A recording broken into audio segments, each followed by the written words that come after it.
નમસ્કાર વિદ્યાર્થી મિત્રો, આજે આપણે નવા ચેપ્ટરની શરૂઆત કરીએ. ચેપ્ટર નંબર 7 પ્રત્યાવર્તી પ્રવાહ. બરાબર. પ્રત્યાવર્તી પ્રવાહનું જે બીજું નામ કહીએ આપણે તો એ છે ઉલટ સુલટ પ્રવાહ, એટલે કે એસી કરંટ. બરાબર. જનરલી જે આપણા ઘરે જે પાવર સપ્લાય આવે છે એ પાવર સપ્લાય કયો હોય છે? ડીસી, જેનું આપણે શેમાં કન્વર્ટ કરીએ છીએ? એસીમાં. બરાબર. એટલે આપણા ઘરની અંદર જેટલા બી ઉપકરણો છે, લાઇટ, પંખા કે તો મોટાભાગના ઉપકરણોમાં એસી પ્રવાહ એટલે કે એસી સ્ત્રોતની જરૂર પડે છે. એટલે આખા ચેપ્ટરમાં આપણે એસી સ્ત્રોત વિશે જોઈશું. બરાબર. આવા જુદા જુદા ઘટકોને જો એસી સ્ત્રોત લાગુ પાડવામાં આવે તો પરિણામી રિઝલ્ટ શું આવે એની આપણે ચર્ચા કરીશું. તો નંબર 1, પ્રથમ ક્વેશ્ચન છે કે નંબર 1 કે જો અવરોધને એસી સ્ત્રોત લાગુ પાડવામાં આવે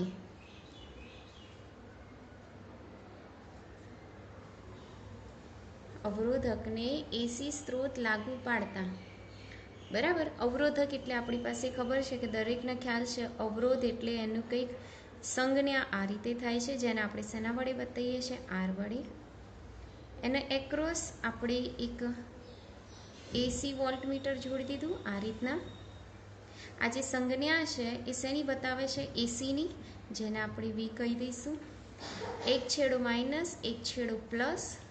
જે છેડો પ્લસ હોય એમાંથી વિદ્યુત પ્રવાહ બહાર નીકળે, અહીંયાથી દાખલ થશે, જેને આપણે આઈ જેટલો વિદ્યુત પ્રવાહ કહીશું, અને આ રીતના એની અંદર એન્ટર થાય છે. બરાબર. તો આ રીતના અવરોધના બે છેડાની સામે મેં એસી સ્ત્રોત લગાડેલો છે. અહીં અવરોધના બે છેડા વચ્ચે જે લગાડેલો એસી વોલ્ટેજ છે, જે પોતે સાઇન વિધેય હોવાથી એનું સૂત્ર થશે વીએમ સાઇન ઓમેગા ટી. અર્થાત અહીંયા જે વોલ્ટેજ છે એ સમયનું વિધેય છે, અને આપણે કહીશું સમીકરણ નંબર 1. બરાબર. ત્યારબાદ આપણે આગળ જોઈએ તો આ જે બંધગાળો બન્યો એ બંધગાળાને આપણે કહી દઈએ એ, બી, સી અને ડી. આ એ, બી, સી, ડી બંધગાળા માટે કિર્ચોફનો બીજો નિયમ લાગુ પાડતા.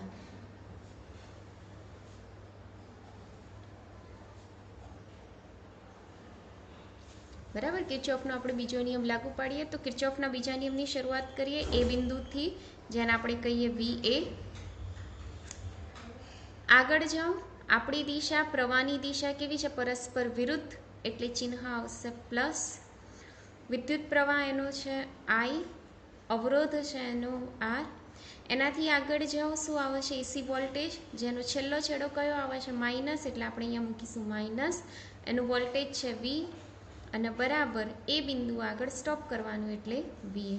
બંને જગ્યાએ વીએ અને વીએ કેન્સલ થશે. માઇનસ વી પેલી બાજુમાં જાય એટલે આઈ આર બરાબર વી થઈ જશે. પરંતુ વીની જગ્યાએ શું લખવાનું છે? VM sine omega T. એટલે આઈ આર બરાબર વીએમ સાઇન ઓમેગા ટી. આપણે આરને નીચે લઈ લઈએ તો આઈ બરાબર VM upon R sine omega T. આ જે VM upon R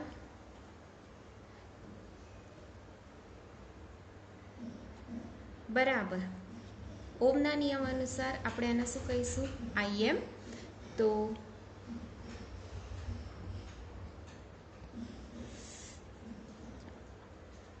VM upon R IM, જેને આપણે કહીએ છીએ વિદ્યુત પ્રવાહનો કંપ વિસ્તાર, જે ઓમના નિયમનું પાલન કરે છે. અહીંયા આઈ બરાબર આઈએમ, આની જગ્યાએ આપણે આઈએમ મૂકી દઈએ, સાઇન ઓમેગા ટી. તો આ આઈનું સૂત્ર મળ્યું, સમીકરણ નંબર 2. આ વોલ્ટેજનું સૂત્ર છે, સમીકરણ નંબર 1 છે. અહીંયા જોઈ શકો છો કે વી એટલે વોલ્ટેજ અને આઈ એટલે પ્રવાહ. બંનેના સૂત્રમાં સાઇન આવે છે. બંને સમયનું વિધેય છે, એટલે કે બંને એસી વોલ્ટેજ અને એસી પ્રવાહ છે. જો આના માટે આપણે આલેખ દોરીએ તો આલેખ કંઈક આ મુજબનું આવે છે। જો ફરીથી v અને i ના સૂત્રો અહીંયા લખી કાઢું તો v બરાબર શું હતું, vm sin omega T, i બરાબર im sin omega T. vm ને કહેવાય છે મહત્તમ વોલ્ટેજ, im ને કહીશું આપણે મહત્તમ વિદ્યુત પ્રવાહ। આપણે એનો ડાયાગ્રામ ડ્રો કરીએ એટલે કે વોલ્ટેજ બરાબર આવી રીતના વિરુદ્ધ ઓમેગા ટીનો। હવે જો પહેલાં વોલ્ટેજનું દોરીએ તો વોલ્ટેજના સૂત્રમાં શું આવે છે, સાઇન, એટલે ઉગમ બિંદુથી આ રીતના સ્ટાર્ટ થશે બરાબર। તો આ જે આલેખ દોર્યો છે વી માટે દોર્યો છે। બીજો આઈનો દોરીએ તો આઈના સૂત્રમાં બી સાઇન આવે છે એટલે એનો આલેખ બી કંઈક આવી રીતના થશે। એટલે કે આ જે ડોટેડ લાઈન છે એ શેના માટે છે, આઈ માટે। આ જે મૂલ્ય છે એને આપણે કહીશું આઈએમ અને આ જે મૂલ્ય છે વોલ્ટેજનું મહત્તમ મૂલ્ય એટલે કે વીએમ કહીશું, આ એનું ઉગમ બિંદુ। અહીં આલેખ પરથી સ્પષ્ટ છે કે વોલ્ટેજ અને પ્રવાહનું શૂન્ય, મહત્તમ અને ન્યૂનતમ એટલે કે શૂન્ય, ધન અને ઋણ એ બધા મૂલ્યો વી અને આઈ બંને માટે કેવા છે, સરખા। એનો અર્થ કે વોલ્ટેજ અને પ્રવાહ જો બંને એક જ જગ્યાએથી પસાર થાય છે અહીંયાથી, એટલે કે વોલ્ટેજ અને પ્રવાહ વચ્ચેનો જે કડા તફાવત છે એટલે કે શૂન્ય છે, અથવા તો વી અને આઈ સમાન કડામાં છે તેમ કહેવાય। શું કહેવાય, સમાન કડામાં છે એટલે કે કડાનો તફાવત બધા માટે કેવો છે, આ 0, આ પાઈ, આ 2 પાઈ, તો કેવો છે બંને માટે સમાન, એટલે કે આનો જે કડા તફાવત છે એ કેવો થશે, શૂન્ય। તો આ વાત કરીએ આપણે અવરોધકને જ્યારે એસી વોલ્ટેજ લાગુ પડીએ છીએ એ વખતનું। હવે આવા કિસ્સામાં આપણે જોઈએ તો આ વોલ્ટેજનું લઈ લઈએ બરાબર, વોલ્ટેજનું આ પ્લસ વીએમ, તો આને શું કહેવાય, માઇનસ વીએમ। આ એક આખું પૂર્ણ ચક્ર પૂરું થયું, એમાં વોલ્ટેજના બધાનો સરવાળો કરીએ તો ઉપરનું ધન અને નીચેનું શું આવશે, ઋણ। તો ધન અને ઋણનો સરવાળો કરો તો જે તાત્કાલિક વોલ્ટેજ છે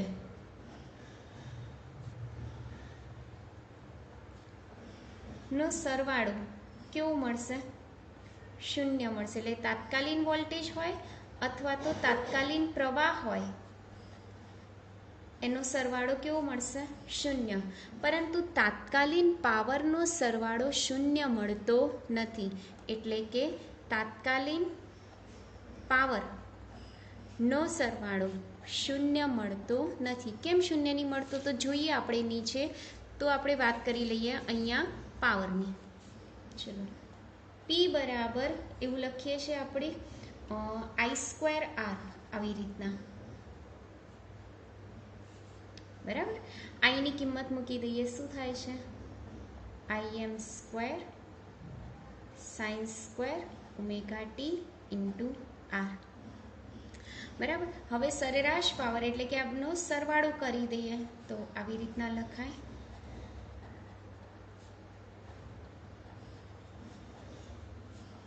બંને બાજુ સરેરાશ લઈ લીધું, એમાં Im² અને આર બહાર નીકળી જશે,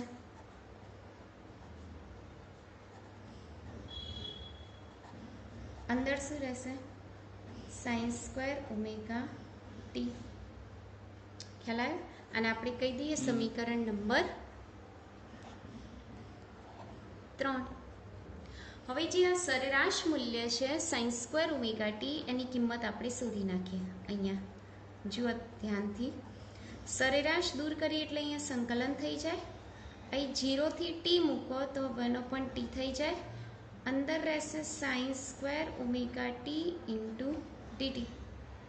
હવે sin² ઓમેગા ટીનું એક સૂત્ર છે 0 થી ટી, sin² ઓમેગા ટીની જગ્યાએ તમે 1 - cos 2 ઓમેગા ટી લખી શકો આવી રીતના।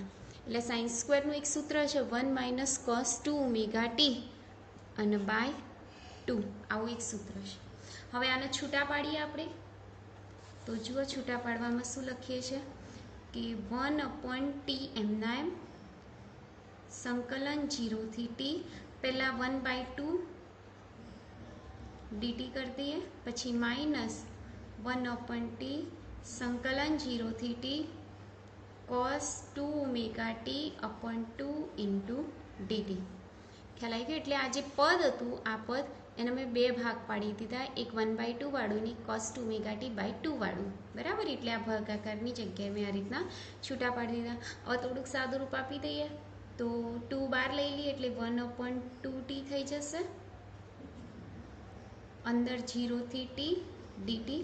અહીંયા બી 2 બહાર નીકળી જશે એટલે અંદર આવશે cos 2 omega t into dt. ત્યારબાદ જોઈએ આ જે dt છે એનું સંકલન થશે t, એટલે આપણે આવી રીતના લખીશું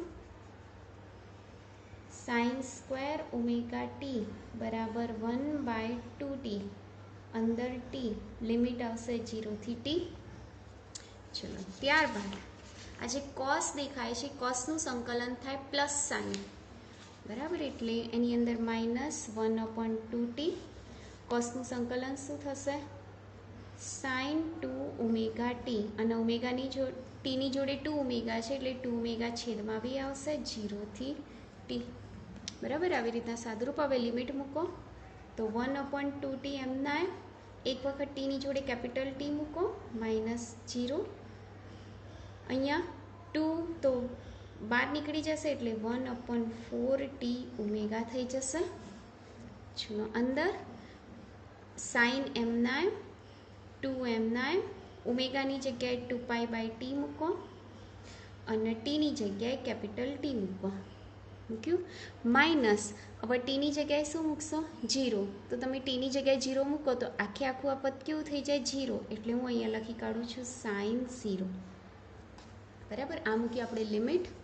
હવે જો આગળ સાદું રૂપ આપીએ, sin સ્ક્વેર ઓમેગા t બરાબર 1/2t, t માઇનસ 0 એટલે t, માઇનસ 1/4t ઓમેગા. ચલો t કેન્સલ, 2 દૂની 4 થશે એટલે sin 4π થઈ જશે, માઇનસ sin 0 થઈ જશે. ચલો ફરીથી સાદું રૂપ આપો, sin સ્ક્વેર ઓમેગા t બરાબર t કેન્સલ એટલે 1/2 રહેશે. અહીં sin 4π ની કિંમત 0, sin 0 ની કિંમત 0, 0 માઇનસ 0, 0 અને 0 આની સાથે ગુણીએ એટલે 0, એટલે આખું આ જે પદ છે કેવું મળી ગયું? 0. એટલે sin સ્ક્વેર ઓમેગા t ની કિંમત આપણને કેટલી મળી? 1/2 મળી. તેવી જ રીતે આ જ પ્રોસેસથી તમે cos સ્ક્વેર ઓમેગા t શોધો તો એનું મૂલ્ય બી કેવું મળશે? 1/2. પરંતુ જો વર્ગ ના હોય, એકલું sin ઓમેગા t હોય તો આન્સર આવશે 0, અને એકલું cos ઓમેગા t હોય તો આન્સર આવશે 0. આ બધું તમારે યાદ રાખવાનું રહેશે. હવે આ જે sin સ્ક્વેર ઓમેગા t ની કિંમત 1/2 મળી, એની કિંમત આપણે જે આગળનું સમીકરણ હતું કયું? સમીકરણ નંબર 3, એની જગ્યાએ મૂકીએ એટલે સરેરાશ પાવરની કિંમત આપણને શું મળશે? im સ્ક્વેર r, અને જગ્યાએ આપણે 1/2 મૂકી દઈએ તો p બરાબર im સ્ક્વેર r ભાગ્યા 2, અથવા તો સરેરાશ પાવરનું સૂત્ર મળશે vm સ્ક્વેર બાય 2r, અથવા તો im vm અપોન 2. તો આમાંથી તમે કોઈ પણ સૂત્ર સરેરાશ પાવરનું મેળવી શકો. આમાં આપણને પાવરનું જે તત્કાલીન પાવરનો સરવાળો છે એ શૂન્ય મળતો નથી, માત્ર તત્કાલીન પ્રવાહ અને તત્કાલીન વોલ્ટેજનો જ જે સરવાળો છે, સરવાળો કેવો મળે છે? આપણને શૂન્ય મળે છે. ત્યારબાદ આગળનો ટોપિક જોઈએ તો આગળના ટોપિકનો ક્વેશ્ચન છે કે RMS એટલે શું? બરાબર? હવે આગળનો જે ટોપિક છે એમાં આપણે જોઈશું RMS. RMSનું ફૂલ ફોર્મ થાય છે R એટલે રૂટ, M એટલે મીન અને S એટલે સ્ક્વેર. બરાબર, રૂટ મીન સ્ક્વેર જેવું થશે. તમારો ક્વેશ્ચન છે IRMS અને VRMSના મૂલ્યો શોધો. તો સૌ પ્રથમ વાત કરી કે RMS એટલે શું? તો કોઈ પણ ભૌતિક રાશિનું RMS મૂલ્ય એટલે જે તે ભૌતિક રાશિનું સરેરાશ વર્ગિતનું વર્ગમૂળ. એટલે કે જુઓ, દાખલા તરીકે મારે IRMS શોધવું છે, તો સૌ પ્રથમ R એટલે રૂટ, એટલે આપણે શું બતાવી દેવાનું? રૂટ બતાવી દેવાનું. પછી મીન એટલે સરેરાશ, એટલે એની અંદર આપણે શું બતાવી દેવાનું? સરેરાશ. અને S એટલે સ્ક્વેર, એટલે એની અંદર શું બતાવવાનું? સ્ક્વેર. પણ કોનો સ્ક્વેર? તો અહીંયા I છે, એટલે અહીંયા આપણે I નો સ્ક્વેર લખીશું. ચલો એની કિંમત શોધી નાખીએ. તો સૌ પ્રથમ ચલો વર્ગમૂળમાં સરેરાશ, આઈની જગ્યાએ આપણી પાસે સૂત્ર છે જ Im sin ઓમેગા ટી નો સ્ક્વેર, એટલે Im નો સ્ક્વેર થઈ જશે, અહીંયા સાઇન સ્ક્વેરનો સ્ક્વેર થઈ જશે. બરાબર, ચલો આગળ વર્ગમૂળમાં Im સ્ક્વેર બહાર નીકળશે, અંદર શું રહેશે? સરેરાશ સાઇન સ્ક્વેર ઓમેગા ટી થશે. ચલો Im સ્ક્વેરનું વર્ગમૂળ શું થશે? Im વર્ગમૂળમાં આ જે સરેરાશ સાઇન સ્ક્વેર ઓમેગા ટી છે એની કિંમત તો આપણે શોધી 1/2, એટલે અહીં લખીશું 1/2. ચલો 1/2નું વર્ગમૂળ કાઢીએ એટલે IRMS બરાબર શું મળશે? Im/2, sorry √2. આ IRMSનું સૂત્ર મળ્યું. સેમ આ જ પ્રોસેસથી તમે VRMS શોધો, તો VRMS માટે શું મળશે? VM/√2. બરાબર, પરંતુ જો PRMS શોધવું હોય તો PRMS એટલે શું લખાય? IRMS VRMS. બરાબર, IRMSનું સૂત્ર Im/√2, VRMSનું સૂત્ર VM/√2. તો PRMSનું સૂત્ર શું થશે? Im VM/√2, એટલે 2 થઈ જશે. એટલે આ તમારું મળશે પાવરના RMSનું મૂલ્ય. એટલે આ ક્વેશ્ચનમાં આપણે IRMS શોધ્યું, VRMS શોધ્યું અને PRMS શોધ્યું. તો આ રીતના તમે રૂટ મીન સ્ક્વેરની થિયરી પણ કરી શકો છો. બરાબર, એટલે આ વાત કરી આપણે અવરોધક. આજે આપણે 2 ક્વેશ્ચન જોયા અત્યાર સુધીમાં. એક તો અવરોધકને AC વોલ્ટેજ લાગુ પાડો તો શું થાય, અને બીજો પ્રશ્ન છે એ RMS મૂલ્ય છે. એની આગળ જોઈએ તો આપણે ટોપિક લઈએ છીએ ઘૂમતા સદિશો. બરાબર, આ ક્વેશ્ચન હતો. અત્યારે જે મેં ક્વેશ્ચન લીધો એ કયો લીધો? અવરોધક. એવી જ રીતના તમારે કેપેસિટર માટે આવશે અને એવી જ રીતના ઇન્ડક્ટર માટે આવશે. પરંતુ કેપેસિટર અને ઇન્ડક્ટરનું ભણીએ તે પહેલાં મારે એક ટોપિક જોવાનો છે. એ ટોપિકનું નામ છે ઘૂમતા સદિશો.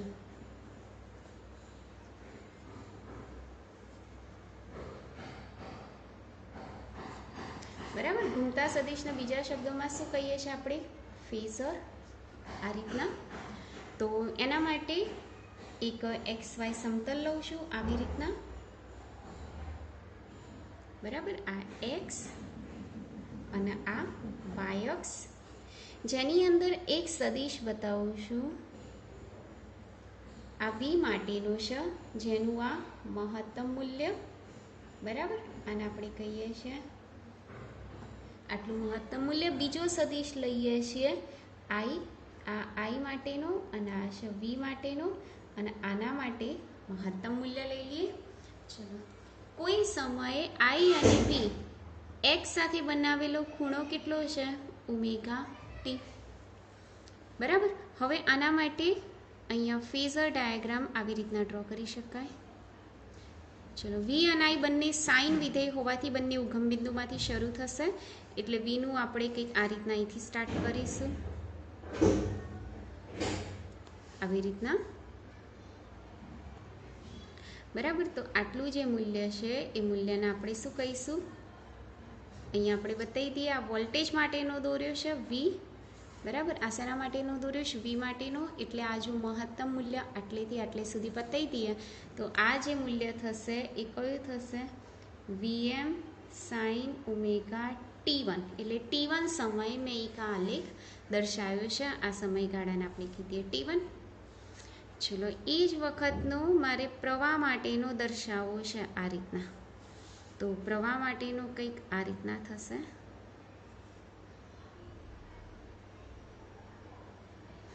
બરાબર, જેને આપણે કહી દઈએ છે Im sin ઓમેગા T1. બરાબર, તો આ રીતના કંઈક ફેઝર ડાયાગ્રામ બતાવ્યો છે. હવે જેમ જેમ સમય વધતો જશે એમાં સદિશ ઘૂમતો જશે. જેમ જેમ સમય વધશે એમ એમાં ખૂણામાં પણ શું થશે? ફેરફાર થશે. અને આ રીતના જે સદિશ છે સદિશને આપણે શું કહીએ છીએ? ઘૂમતો સદિશ કહીએ છીએ. બરાબર, અવરોધક માટે આ જે કડા તફાવત છે એટલે કે I અને V એક જ દિશામાં હોય છે એટલે બંને વચ્ચેનો કડા તફાવત છે કેવું છે? શૂન્ય. બંને સમાન કડામાં હોય છે એટલે આ બંને જો ઉગમબિંદુમાંથી નીકળે છે અને અહીંયાથી બહાર નીકળે છે એટલે બંને એક જ સમાન કડામાં છે. પરંતુ ઇન્ડક્ટર અને કેપેસિટર માટે આવું હોતું નથી. બંને સમાન કડામાં હોતા નથી. તો આજે આપણે માત્ર જોઈશું ઇન્ડક્ટર વિશેની થિયરી. તો આગળનો પ્રશ્ન આપણે જોઈશું કે ઇન્ડક્ટરને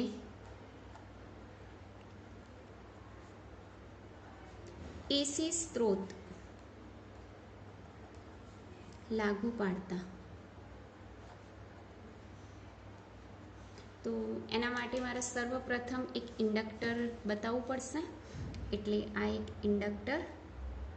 ઇન્ડક્ટર એક પ્રકાર કશું જ નહીં પરંતુ સોલેનોઇડ કહી શકીએ અથવા તો એક તારનું એક ગૂંચળું કહી શકીએ જેનો ઇન્ડક્ટન્સ કેટલો છે? L, જેને આપણે આત્મપ્રેરકત્વ પણ કહીએ છીએ ગૂંચળાનું. એની સાથે મેં એક એસી સ્ત્રોત જોડેલો છે જેનો પરિપથની સંજ્ઞાને આવું બતાવીએ છીએ. બરાબર, આ V. બરાબર, અહીંયા લખી શકીએ છીએ કે એસી વોલ્ટેજ V બરાબર શું લખાય? Vm sin omega T. બરાબર, આ જે L છે એટલે કે ઇન્ડક્ટર બે છેડા વચ્ચેનો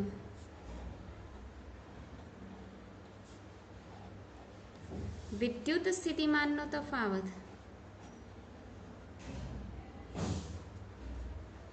જેને આપણે કહીએ છીએ VL, જેનું સૂત્ર આપણે ચેપ્ટર 6 ની અંદર જોઈ ગયા છે. આત્મપ્રેરિત EMF નું સૂત્ર VL બરાબર માઇનસ L di/dt. આ સમીકરણ નંબર 1 અને સમીકરણ નંબર 2. આ જે પરિપથ બન્યું A, B, C અને D. આ જે પરિપથ બન્યું એ પરિપથમાં આપણે કિર્ચોફનો બીજો નિયમ લાગુ પાડતા.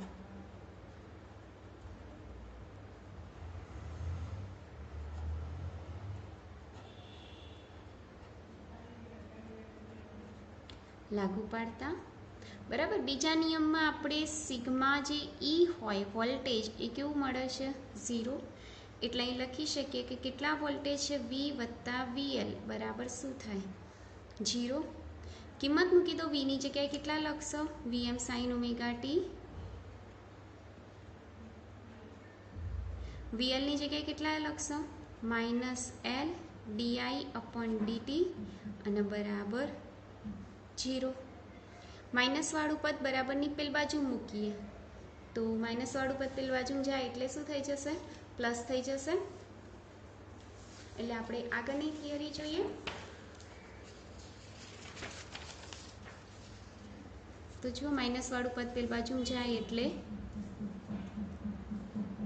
V બરાબર માઇનસ એટલે પ્લસ L di/dt થઈ જશે. V ની જગ્યાએ આપણે લખીશું Vm sin ઓમેગા T બરાબર L di/dt. L છેદમાં આવે તો શું થશે? આને છેદમાં લઈ લઈએ એટલે Vm upon L sin omega T બરાબર di/dt. આપણે I ના સૂત્રનો કરતા બનાવવાનું છે એટલે I વાળું પદનો કરતા બનાવી દઈએ તો di/dt આ બાજુમાં જાય એટલે di બરાબર શું થાય? Vm upon L sin omega T into dt થઈ જશે. બંને બાજુ આપણે સંકલન લઈ લઈએ તો સંકલનમાં અહીંયા di ની આગળ સંકલન આવશે ને અહીંયા સંકલન આવશે. di નું સંકલન શું થશે?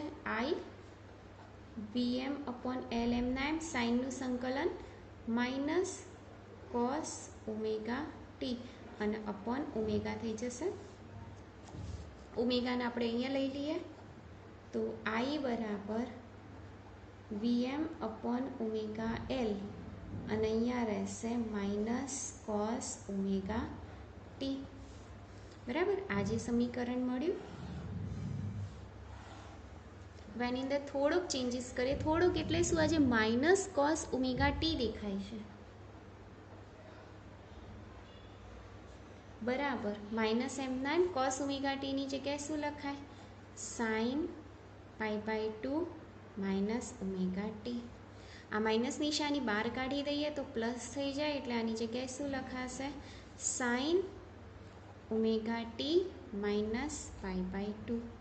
એટલે માઇનસ કોસ ઓમેગા ટીની જગ્યાએ તમારે શું લખવાનું છે? Sine omega T minus pi by 2 લખશો આવી રીતે. બીજું, આ જે ઓમેગા એલ છે એના આપણે બતાવીશું એક્સેલ. એને શું બતાવીશું આપણે? એક્સેલ.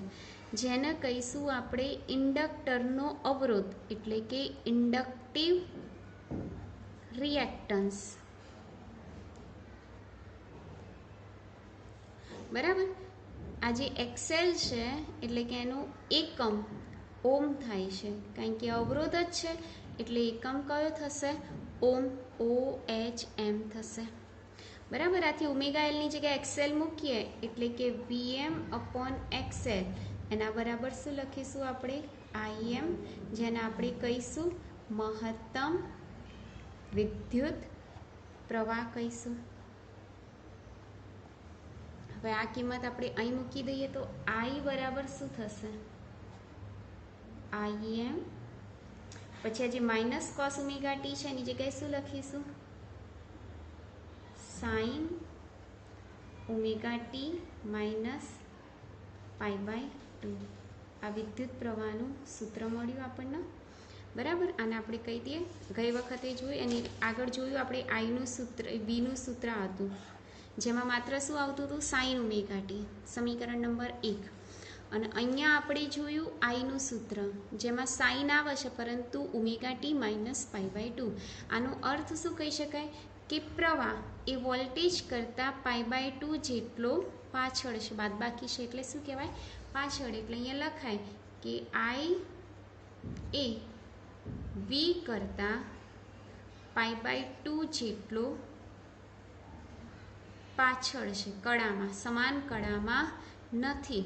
એટલે કે જો મારે આનો આલેખ દોરવો હોય, ફેઝર ડાયાગ્રામ દોરવો હોય તો હું કેવી રીતના દોરું? તો જુઓ, આપણે આ રીતના બતાવી દઈએ. બરાબર, આ એની અક્ષ બતાવી દઈએ, ઓમેગા ટી કરી દઈએ. ચલો, વોલ્ટેજ સાઇનનું જ વિધેય છે એટલે એ તો આવી રીતના જ નીકળશે. બરાબર, આને આપણે કહીશું VM. અને આલેખ કોના માટે છે? Vનો. પરંતુ વિદ્યુત પ્રવાહ ઉગમ બિંદુમાંથી નીકળશે નહીં, કારણ કે વિદ્યુત પ્રવાહ વોલ્ટેજ કરતાં પાઈ બાય 2 જેટલો પાછળ છે. એટલે કે આ 0થી નીકળતો હશે તો એ 0 કરતાં પહેલાં, એટલે કે આટલેથી નીકળશે આવી રીતના.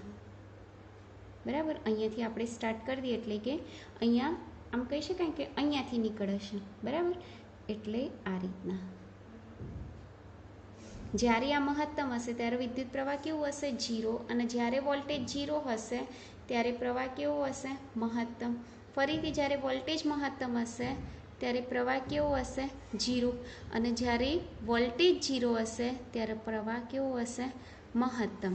એટલે આ જે મૂલ્ય છે આ પ્રવાહનું મહત્તમ મૂલ્ય, જેને આપણે કહીશું IM.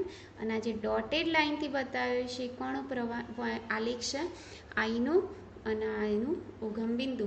એનો અર્થ કે વોલ્ટેજ અને પ્રવાહ વચ્ચેનો જે કડા તફાવત છે એ કડા તફાવત કેટલો છે? ડેલ્ટા બરાબર પાઈ બાય 2. તો આમ આનો ફેઝર ડાયાગ્રામ આ રીતના આપણે ડ્રો કરી શકીએ છીએ. હવે ત્યારબાદ ઇન્ડક્ટરમાં, એટલે કે ઇન્ડક્ટરમાં સરેરાશ પાવર શોધીએ. જેમ અવરોધમાં આપણે સરેરાશ પાવર શોધ્યો એમ આમાં બી આપણે શું શોધવું પડશે? સરેરાશ પાવર. પહેલાં તો Pનું સૂત્ર કયું છે? V × I લખી શકીએ. ચલો વીની કિંમત મૂકી દો. વીની કિંમત શું છે આ ઇન્ડક્ટિવમાં? Vm sine omega T. આઈની જગ્યાએ શું લખીશું આપણે? Im sine omega T minus π/2. Vm એમના એમ, Im આગળ લખી કાઢીએ. અહીંયા સાઇન ઓમેગા ટી થઈ ગયું. અને જો તમને ખ્યાલ હોય તો સાઇન ઓમેગા ટી માઇનસ π/2ની જગ્યાએ આપણે શું લખી શકીએ? Cos omega T. ચલો આ પાવર મળ્યું. મારે તો શું શોધવું છે? સરેરાશ પાવર. સરેરાશ પાવર એટલે આવી રીતના ચિહ્ન બતાવાય. Vm Im એમના એમ, સાઇન ઓમેગા ટીની જગ્યાએ આવી રીતના લખાય સરેરાશ સાઇન ઓમેગા ટી અને અહીંયા સરેરાશ કોસ ઓમેગા ટી. બરાબર. પરંતુ આ જે સાઇન ઓમેગા ટીનું સરેરાશ અહીંયા સ્ક્વેર નથી એટલે આનું સરેરાશ મૂલ્ય શું થશે? 0. અહીં બી સ્ક્વેર નથી એટલે આનું સરેરાશ મૂલ્ય કેટલું થશે? 0. એટલે I0 તો આખું પદ કેવું થશે? 0. એટલે માત્ર ઇન્ડક્ટર હોય તો એવા કિસ્સામાં પાવર કેટલો થાય? 0. તો આ રીતના આપણે આજના 3 પ્રશ્નો જોયા. આમ તો ખરેખર 4 પ્રશ્નો જોયા કહેવાય. પહેલો, અવરોધકને લાગુ પાડતો એસી સ્ત્રોત. બીજું, RMS મૂલ્ય. ત્રીજો પ્રશ્ન, ઘૂમતો સદિશ. અને ચોથો પ્રશ્ન, ઇન્ડક્ટર સાથે જો એસી સ્ત્રોત જોડવામાં આવે તો શું થાય. હવે નેક્સ્ટ આપણે લઈશું કેપેસિટર સાથે જો એસી સ્ત્રોત જોડવામાં આવે તો શું થાય. બરાબર. આજના લેક્ચર પૂરતું આટલું. બાકીનું નેક્સ્ટ લેક્ચરમાં. Thank you.